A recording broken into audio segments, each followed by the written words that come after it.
तो गाइस मैं हूं अंकित और आप दिख रहे हैं रेसलिंग फैंस नेटवर्क। शुरू करते हैं गाइस अपनी बातों को हम लोग सबसे पहले रोमन रेंज से। तो समरस्लैम 2024 के लिए रोमन रेंज को कंफर्म कर दिया गया, ये कुछ बताया जा रहा है। ये आप लोग देख सकते हो कि रिपोर्ट है यहाँ पे, Roman Reigns is advertised for SummerSlam, यानी कहा जा रहा है कि डब्ल्यूडब्ल्यूई ऑफिशियली रोमन को एडवर्टाइज कर रही है समरस्लैम 2024 के लिए। अब समरस्लैम होने वाला है क्लीवलैंड से, जो कि अनाउंस करा था लोगन पॉल ने, एंड एक बहुत ही बड़ी मेजर अनाउंसमेंट थी। अब ऑलरेडी डब्ल्यूडब्ल्यूई इसको बिगेस्ट समरस्लैम बनाना चाहती है, एंड हर साल हम लोग यही सुनते हैं कि ये वाला सो बिगेस्ट होगा, वो वाला बिगेस्ट होगा, एंड करते भी हैं, आउट परफॉर्म करते हैं खुद को ही पिछले साल से। तो इस साल भी आप लोग एक्सपेक्ट कर सकते हो जरूर से कि समरस्लैम बेटर जाएगा, एंड यहाँ पे रोमन को एडवर्टाइज करा जा रहा है। अब इससे क्या क्या अंदाजा लगाया जा सकता है, देखो भाई, इससे बहुत सारी चीज़ें आप लोग निकाल सकते हो। इससे काफ़ी सारे लोग सुन के ये कह देंगे कि भाई रोमन अगर समरस्लैम में आ रहा है तो इसका मतलब ये है कि वो रेसलमेनिया में रिटेन करेगा। कुछ लोग कहेंगे कि हो सकता है कि रोमन वर्सेस कोडी का तीसरा मैच समरस्लैम में देखने को मिले। काफ़ी सारे लोग ये भी गेस कर रहे हैं कि रोमन रॉक का मैच क्या पता समरस्लैम में ही हो जाए, फर्स्ट मैच इनका वहाँ पे हो जाए। तो कई सारे गैसेस हैं अभी के हिसाब से रोमन रेंज यहाँ के लिए एडवर्टाइज किए जा रहे हैं। अब ये भी हो सकता है कि रोमन को अभी एडवर्टाइज करा जा रहा है लेकिन बाद में उनको रिमूव कर दिया जाए, लेकिन अगर वो एडवर्टाइज्ड हैं एंड अगर वो आने वाले हैं तो इन सब चीज़ों में एक अच्छी चीज़ बस ये है कि रोमन रेंज एटलीस्ट रेसलमेनिया के बाद भी हमें देखने को मिलेंगे। ऐसा नहीं है कि साल भर के लिए गायब हो गए। तो समरस्लैम होगा अगस्त के बिल्कुल स्टार्टिंग में, एंड अभी के हिसाब से रोमन रेंज वहाँ के लिए एडवर्टाइज्ड है। अब आपको क्या लगता है क्या हो सकता है, डब्ल्यूडब्ल्यूई किस डायरेक्शन में जा सकती है? क्या रोमन वर्सेस रॉक होगा या रोमन वर्सेस कोडी होगा? एंड अगर रोमन वर्सेस कोडी भी होता है तो चैंपियन उस टाइम पे कौन रहेगा, ये भी बहुत ही मैसिव क्वेश्चन है। रोमन का यहाँ पे एडवर्टाइज किया जाना है, बहुत ही बड़ी एक मेजर अपडेट थी जो कि मुझे लगा कवर करते। तो अभी के हिसाब से आपके गेसेस क्या है, क्या हो सकता है, आप लोग कमेंट करके बताना जरूर से। रोमन रेंज भाई रूमर्ड है एंड एडवर्टाइज भी अभी के हिसाब से समरस्लैम 2024 के लिए। अभी देखना होगा धीरे धीरे जब रेसलमेनिया क्लोज होगा, खत्म होगा, तो और आइडिया लगेगा, बेटर आइडिया लगेगा कि डब्ल्यूडब्ल्यूई किस डायरेक्शन में जा रही है एंड क्या हमें देखने को मिलेगा। नेक्स्ट आगे बढ़ते हैं, बात करते हैं अगली स्टोरी के बारे में जो कि जेड कारगिल को लेकर, एंड इसको लेके आप लोग अपने ओपिनियंस बताना जरूर से कमेंट करके, ठीक है। मैं आपको जेड कारगिल की एक स्टेटमेंट दिखा देता हूँ। जेड कारगिल एक फ़ैन पे काफ़ी ज़्यादा भड़क गई जब उस फैन ने उनसे क्वेश्चन कर लिया उनके रेसलिंग रिटर्न के बारे में। या अभी रिसेंटली कोई इनके कमेंट सेक्शन के अंदर रिप्लाई करता है ट्विटर पे, कहता है when are you wrestling again, curiosity में पूछ रहा था। इसका रिप्लाई करती हैं जेड कारगिल एंड कहती हैं नेवर, कभी नहीं। I make enough money not to, I told you guys that, why do we keep bringing this up.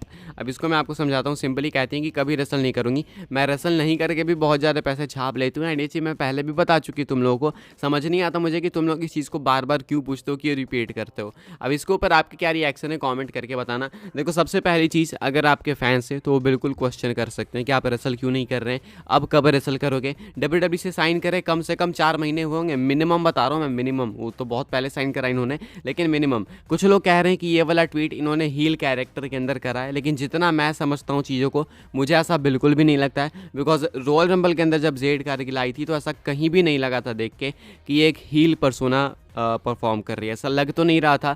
तो वहाँ पे जब वो हील नहीं थी, टेलीविज़न पे जब इन्होंने रेसल करा तो अचानक ट्विटर पे इनका हील टर्न कैसे हो जाएगा। अब हो सकता है मैं गलत भी समझ रहा हूँ, लेकिन जहाँ तक मैं समझ रहा हूँ चीज़ों को, मुझे लगता है ये इनका ऑर्गेनिक रियल रिप्लाई है, एंड ये पता नहीं क्यों इस तरीके से रूडली रिप्लाई कर रही है अपने फ़ैन को। एंड मेरे हिसाब से डब्ल्यूडब्ल्यूई इनको रेसलमेनिया में नहीं बुक कर रही है तो वो भी एक मिस्टेक है। एंड एज अ फैन अगर कोई क्वेश्चन करता है कि आप रेसल कब करोगी, तो इतना रूडली रिप्लाई करने का आई डोंट थिंक कोई सेंस है। एक सही चीज़ बता रहा हूँ आपको, बहुत ही ऑनेस्टली बता रहा हूँ, ठीक है ना। ये जिस तरीके का रिप्लाई करा जेड कारगिल ने यहाँ पे कि तुम सब सेम बातें क्यों पूछते रहते हो, ऐसा नहीं कि भाई उसने कुछ गलत पूछा। ये जिस तरीके से रिप्लाई करा इन्होंने, अगर इसी तरीके से कोई और इनको रिप्लाई कर दे एंड कुछ उल्टा बोलते तो तुमको पता है भाई क्या होगा। MVP सेल्टन बेंजामिन एंड ऐसे 50 रेसलर बिगी जैसे आ जाएंगे और उस बंदे को रेसिस्ट बता देंगे, कह देंगे कि ये ब्लैक वीमेन रेसलर है इसलिए इसके साथ ऐसा हो रहा है। तो ये है, देख लो भाई डिफरेंस, ठीक है। तो मेरे हिसाब से अगर ये ऑर्गेनिक इनका रिप्लाई है कैरेक्टर से हटके, हालांकि कैरेक्टर तो इनका हील नहीं है जितना मैं समझ रहा हूँ चीज़ों को, लेकिन अगर उससे हटके है तो आई थिंक ये बहुत ही गलत है। एंड आना है आओ, नहीं आना है मत आओ, फैंस की इज्जत करो भाई, उनके वजह से बने हो नहीं बने हो मुझे नहीं पता, लेकिन एटलीस्ट अपने फैंस की रिस्पेक्ट करनी चाहिए, जो भी ये सिंपल चीज़ है। तो मेरा ये कुछ कहना है, आप लोग अपने थॉट्स बताना जरूर से कमेंट करके। आगे बढ़ते हैं, अगली स्टोरी कवर करते हैं जो कि है यूनाइटेड स्टेट्स चैंपियनशिप के मैच को लेके, यानी Logan Paul versus Randy Orton versus Kevin Owens के मैच को लेके। ये वाला मैच रेसलमेनिया के किस नाइट में होगा ये कंफर्म हो चुका है। ये होगा रेसलमेनिया नाइट नाइट 2 में। ये किसने कंफर्म करा? खुद लोगन पॉल ने। According to Logan Paul on Instagram, his US title match at WrestleMania will take place on night 2 that is April 7। अब हमारे यहाँ भाई नाइट 2 तो 8 अप्रैल को है, लेकिन उनके यहाँ 7 अप्रैल को है। तो इसका मतलब अगर नाइट 2 में होगा यूएस चैंपियनशिप का मैच, यानी लोगन पॉल डिफेंड करेंगे टाइटल को अगर रैंडी ऑर्टन केविन ओवंस के अगेंस्ट नाइट 2 में, तो इसका मतलब है कि गुंथर का जो इंटरकॉन्टिनेंटल चैंपियनशिप का मैच होगा वो नाइट 1 में होगा। प्रीटी सिंपल, बहुत सिंपल है, डब्ल्यूडब्ल्यू यूजुअली ऐसा ही करती है। तो अभी के हिसाब से Logan Paul versus Randy Orton versus Kevin Owens, according to Logan Paul himself, ये आपको नाइट 2 रेसलमेनिया में देखने को मिलेगा, यानी 7 अप्रैल को, यानी हमारे यहाँ ये 8 अप्रैल को होगा अभी के हिसाब से। आगे बढ़ते हैं गैस, बात करते हैं अगली स्टोरी के बारे में। बहुत ही इंटरेस्टिंग है ये। क्या रॉक ने क्लियरली स्पॉइल कर दिया है रेसलमेनिया बिट्रेल जो कि वो रोमन को देने वाले हैं, या फिर गलती हो गई? वैसे तो कई सारे टीजेस हमें देखने को मिले, लेकिन स्मैकडाउन में एक और टीज था जो कि काफ़ी सारे लोगों ने मिस कर दिया, काफ़ी सारे लोगों ने कैच भी करा। यहाँ पे रॉक अपने प्रोमो के दौरान जब वो रिवील करते हैं वो वे इन बेल्ट जो भी थी वो, उसको रिवील करते हुए कहते हैं it ant gonna be that universal championship belt, it's gonna be this belt here mama Reigns. अब इन्होंने यहाँ पे मामा रेंस बोल दिया, लेकिन इनको बोलना था मामा कोडी, ऐसा कुछ बोलना था मामा रोड्स करके, लेकिन मामा रेंस बोलते हैं। कहते हैं कि वो जो तुम टाइटल जीतोगे या फिर जो तुम्हें मिलेगी वो यूनिवर्सल चैंपियनशिप बेल्ट नहीं होगी, वो ये वाली टाइटल होगी, यानी वो वे इन बेल्ट होगी। एंड यहाँ पे मामा कोडी बोलने की जगह मामा रेंस बोल देते हैं। तो क्या ये टीज करा है इन्होंने या फिर ये सिंपल मिस्टेक हुई है, नहीं पता, लेकिन ऐसा नहीं कि पहली बार हो रहा है। इससे पहले वो फिंगर वाला साइन करना, वो ब्लड लाइन एल वाला साइन करना, साथ में रोमन की तरफ इशारा करना, जब अपने पहले प्रोमो में रॉक कह रहे थे कि तुम कोडी नहीं जीत के जाओगे टाइटल। तो बहुत सारे ऐसे टीजेस हैं, एंड बिट्रेल वैसे भी होने ही वाला है। तो क्या ये बिट्रेल का ही टीज है या फिर गलती से हो गया, वो देखना होगा। अभी के हिसाब से ये कुछ है। बात करते हैं गैस अपनी नेक्स्ट एंड फाइनल स्टोरी के बारे में, जो कि है कोडी रोड्स के हील टर्न को लेके। कोडी रोड्स के हील टर्न के ऊपर बात करी गई है केविन सलेवन की तरफ से। केविन सलेवन जो कि भाई एक फॉर्मर रेसलिंग लेजेंड है, वो कमेंट करते हैं इस चीज़ के ऊपर, एंड आप लोग अग्री करते हो या फिर नहीं, कमेंट करके बताना। कहते हैं कि कोडी रोड्स को हील बनाने का एक बहुत सही तरीका है डब्ल्यूडब्ल्यू के पास। अभी कोडी स्टोरी फिनिश करने के लिए अपने पापा का यूज़ कर रहा है कि मेरे पापा का ये सपना था, ये था, वो था, this and that, and fans खूब सपोर्ट कर रहे हैं उसको।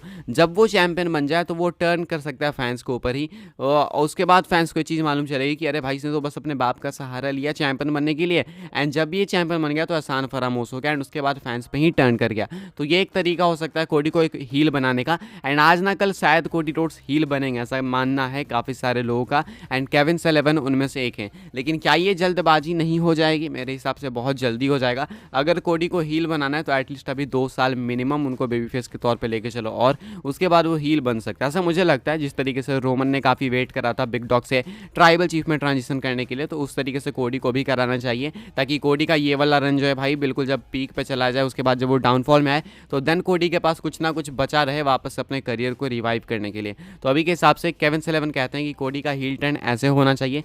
आपको क्या लगता है कैसे होना चाहिए एंड कब होना चाहिए? कमेंट करके बताना। इस वीडियो के लिए फिलहाल यही कुछ अपडेट्स थे। आई होप आपको इन्फॉर्मेशन मिली हो तो वीडियो को लाइक करना, शेयर करना, सब्सक्राइब करना चैनल को, ताकि आने वाले टाइम के अंदर आपको और भी ऐसी डब्ल्यूडब्ल्यू की न्यूज़, रूमर, अपडेट्स मिलते रहे। फॉलो कर सकते हैं आप लोग मुझे इंस्टाग्राम एंड ट्विटर पे, लिंक आपको मिल जाएगी डिस्क्रिप्शन में।